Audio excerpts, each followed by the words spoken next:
The mighty thunder, Indra's triumph over the serpent demon Vritra. In the ancient epochs of the cosmos, when the heavens trembled and the earth thirsted under the tyranny of chaos, there reigned a god whose thunder echoed through the realms of existence. Indra, the sovereign of the Devas, lord of the skies, and wielder of the indomitable Vajra, stood as the bulwark against the forces of darkness. Born of the sage Kashyapa and the divine Aditi, Indra emerged from the womb already destined for greatness, his cries shaking the pillars of the universe. As the eldest of the Adityas, he ascended to the throne of Swarga, the celestial paradise, where golden palaces floated amid clouds and the air hummed with the songs of Apsaras and the laughter of Gandharvas. Yet his reign was not one of idle splendor. It was forged in the fires of eternal conflict, where asuras and demons perpetually schemed to usurp the cosmic order. The tale of Indra's most legendary feat begins in the shadowed annals of creation, where envy and vengeance brewed like a storm on the horizon. Twashtri, the divine artisan and architect of the gods' weapons, had sired a son named Trishiras, also known as Vishwarupa, a being of immense power with 3 heads, one reciting the Vedas, another drinking Soma, and the third surveying the world. Trisharas's austerity and wisdom grew so profound that he began to eclipse even the Devas in devotion. Fearing that Trisharas might ally with the Asuras or challenge his own supremacy, Indra, in a moment of jealous fury, hurled his thunderbolt, severing the 3 heads from the sage's body.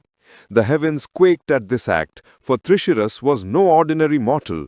He was kin to the gods.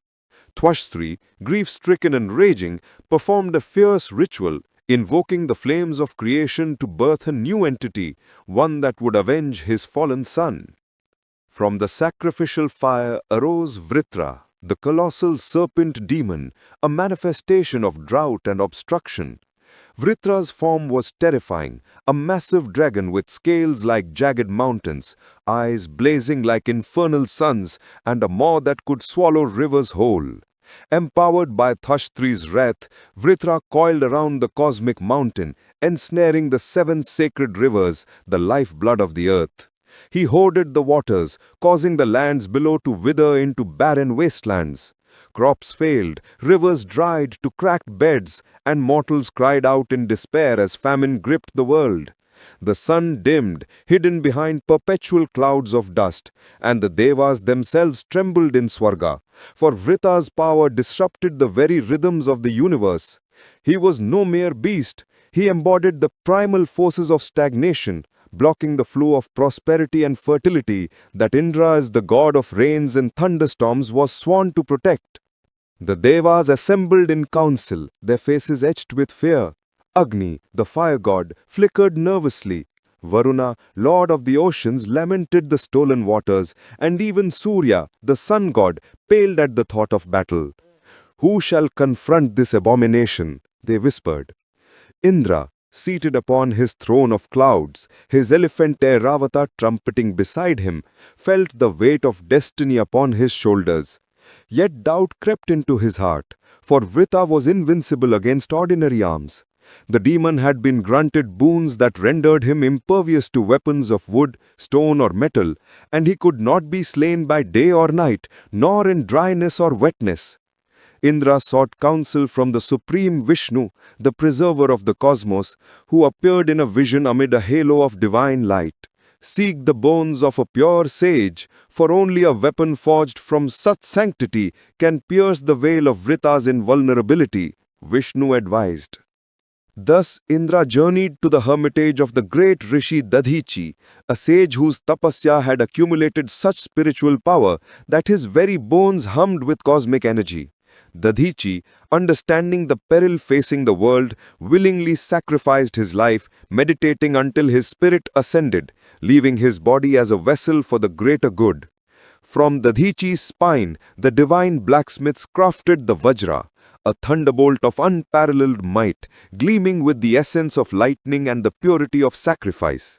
Its edges crackled with electric fury, and in Indra's grasp it pulsed like a living storm. Emboldened, Indra quaffed vast quantities of soma, the nectar of immortality, at Twashtri's own abode, ironically the very place where Vrita had been born. The soma surged through his veins, amplifying his strength 100-fold, turning his eyes into tempests and his voice into rolling thunder. As twilight descended, a liminal hour, neither day nor night, Indra mounted Airavata, his majestic white elephant with 4 tusks, and led the Maruts, the storm gods, into battle. The skies darkened as they approached the cosmic mountain where Vrita lay coiled, his serpentine body encircling the peak like a noose of doom. The air grew thick with anticipation, lightning flashing in prelude to the clash. Vrita awoken, his roar shaking the earth, sending avalanches cascading down the slopes. "Foolish king of gods," he bellowed, his voice like grinding boulders. "You slew my brother, and now you come for me? I shall devour you and your petty realm." With the lash of his tail, Vrita unleashed torrents of venomous rain, but these were not life-giving. They scorched the land like acid. The battle erupted in cataclysmic fury. Indra charged, his vajra raised high, illuminating the dusk with bolts of energy. Vrita struck first, his massive jaws snapping at Airavata, breaking Indra's joy in the process and sending the god reeling. Blood mingled with rain as Indra fell, but the soma healed him swiftly. Rallying, he hurled the vajra, which struck Vrita's side, cracking scales and drawing ichor. The demon retaliated, coiling around Indra and squeezing with bone-crushing force. The Maruts intervened, their winds buffeting Vrita, while Agni hurled flames and Varuna summoned waves to aid their king. Yet Vrita swallowed Indra whole, dragging him into the abyss of his belly. Inside the demon's maw, darkness enveloped Indra, but Vishnu's grace protected him. Channeling his divine power, Indra expanded, forcing Vrita to vomit him forth in a gush of bile and fury. Emerging triumphant, Indra seized the moment. As foam from the ocean waves, neither dry nor wet, clung to the vajra, infused with Vishnu's essence. Indra struck the fatal blow. The thunderbolt sliced through Vrita's neck, severing his head in a blaze of light. The serpent's body convulsed, releasing the pent-up rivers in a glorious flood. Waters cascaded down the mountain, replenishing the earth, greening the fields and filling the seas. The sun emerged, bathing the world in warmth, and mortals rejoiced as rains fell anew, pure life-sustaining storms summoned by Indra's victory. But triumph came at a cost. Slaying Vrita, who was born of a Brahmin's ritual, incurred the sin of Brahmahatya upon Indra. Pursued by the spectre of guilt, he fled to the ends of the earth, hiding in lotuses and seeking purification. The Devas suffered in his absence, with Nahusha briefly usurping the throne, only to fall due to his arrogance. Eventually, Indra performed a great horse sacrifice, bathing in the sacred Sarayu river to expiate his sin. Restored, he returned to Swarga, his glory undimmed.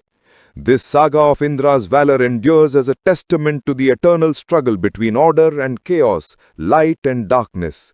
In Vedic hymns, poets sang of Vritrahan, the slayer of Vritra, celebrating how Indra's thunderbolt not only vanquished a demon but restored the cosmic flow. Across ages, in temples and tales, Indra's deed inspires, reminding all that even gods must face their shadows to bring forth the dawn. For in the heart of the storm lies the promise of renewal, and in Indra's hand the power to shatter obstruction and unleash the rivers of life. Om Shanti Shanti Shanti